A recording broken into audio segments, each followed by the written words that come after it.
James Hatherly arrived in Castle Combe as the last of the afternoon light softened the honeyed stone cottages. The village lay cupped in its valley, still and self-contained, as though it had drifted loose from time. Crossing the narrow bridge and passing beneath the old arch, he saw the market cross ahead, a weathered, almost tooth-like structure anchoring the square. Beside it sat the Castle Inn, low-roofed, warm light pooling behind the leaded windows. Inside, beams sagged with age, the ceilings creaked politely, and the air smelled of old wood and the small, constant fire in the grate. A few walkers lingered over empty plates. At reception, a neat, bright-eyed woman slid him a key. Room 4, Mr. Hatherly. Looks onto the square. Perfect, he said. Another guest appeared. A woman in her 30s, tired-eyed, scarf still looped from her journey. She asked for a room change, voice low and uncertain. Sorry, the receptionist said. We're full. She nodded ruefully toward James. The woman gave him a small nod before disappearing upstairs. That's Ms. Green, the receptionist murmured. Laura, here for a walking break, she said.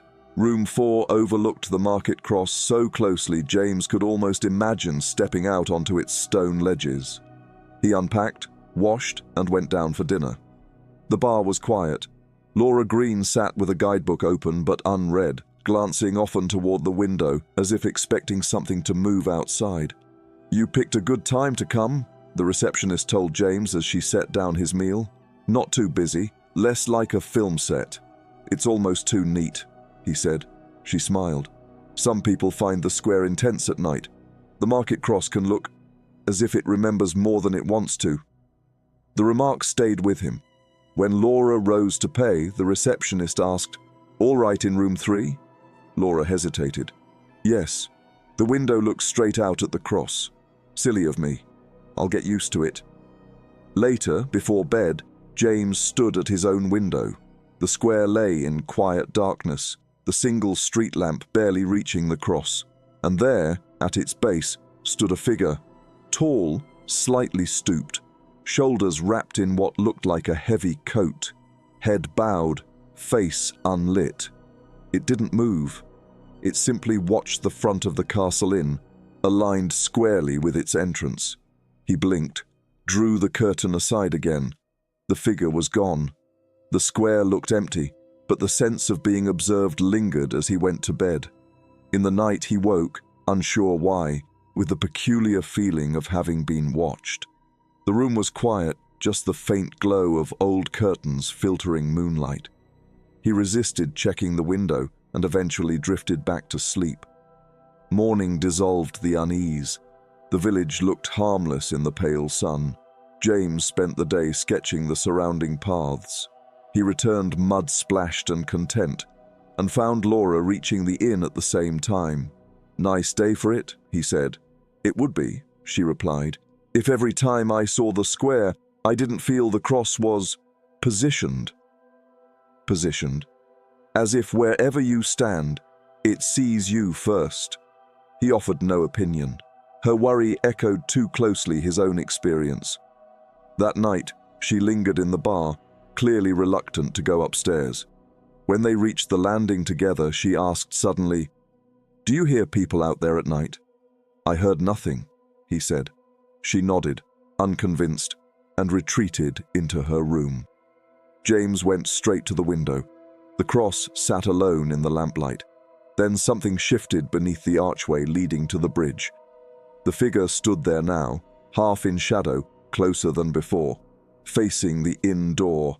Absolutely still, the watcher was waiting. He let the curtain fall. From next door came the click of Laura's lamp switching off. James lay awake, listening for footsteps. None came. The next morning, Laura avoided the square with almost comical precision, hugging the building line whenever she crossed it. At breakfast, she sat with her back to the window. All right in room 3 now, the receptionist asked gently. Laura smiled thinly. These old places. The way the windows look out. That evening, James took a slow circuit of the square before returning inside. He glanced up at the inn. Room 4's curtains were half drawn. Room 3's were open. Laura stood there, staring down at the cross with tense concentration, as though waiting for confirmation of something she dreaded to see. He lifted a hand. She didn't notice. He looked back at the cross and froze. The figure stood just beside it, no longer at the center of the square, but near the inn wall, head tilted upward toward room 3. The progression was unmistakable. He went inside without waving again. That night he woke to a faint scuffing sound. Not loud, just enough to tug him into alertness. The inn's timbers settled, and then a pause. A board creaked outside in the corridor. Another. Then the soft displacement of air as something moved down the landing. A shadow swept under his door, stretched, slowed, then halted outside room 3. A faint, deliberate testing of a handle. Not rattling, not forcing, just trying. Laura didn't cry out. No chair scraped. Nothing happened except the slow, unnerving press of the latch, and then silence. Eventually, the shadow withdrew. In the morning on the stairs, Laura looked hollow. "Do you ever feel," she said, "that someone walked outside your door all night, and you heard only the smallest part of it?"